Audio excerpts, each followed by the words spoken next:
ईद के तीसरे रोज मवेशी मंडियां तो तकरीबन खाली दिखाई दे रही हैं, लेकिन शहरियों ने मुसलसल गोश्त और दीगर खाने खाकर अब रुख किया है आइसक्रीम शॉप्स का, जहां बच्चे हों या बड़े सभी अपनी मनपसंद फ्लेवर की आइसक्रीम खाकर खूब लुत्फानंदोज हो रहे हैं।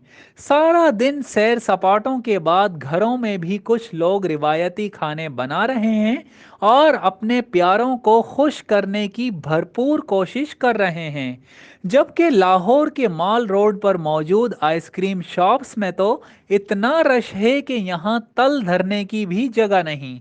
बच्चे और बड़े सब ही ठंडी ठार आइसक्रीम से लुत्फ अंदोज हो रहे हैं। जबकि तफरीह और सयाहती मकामात की बात की जाए तो सीवियों पर भी लोगों की ना सिर्फ मौज मस्ती जारी है, बल्कि वो अपने साथ खाने भी पका कर लाए हैं और अपनी फैमिली के साथ घूम फिर रहे और एंजॉय कर रहे हैं। जबकि शहरियों ने तफरीह मकामात से इंतज़ामिया की जानिब से इजाफी चार्जेस लेने पर भी शिकवा किया है।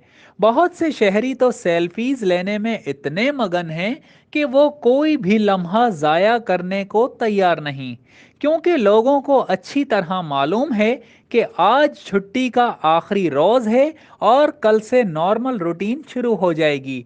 तो क्यों ना इन हसीन लम्हात को भरपूर तरीके से गुजारा जाए।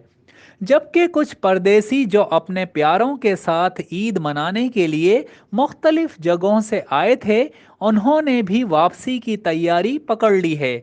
जबकि ट्रांसपोर्टर्स माफिया की जानिब से मन माने किरायों की वसूली जबकि ट्रांसपोर्टर माफिया की जानिब से मन माने किरायों की वसूली की जा रही है।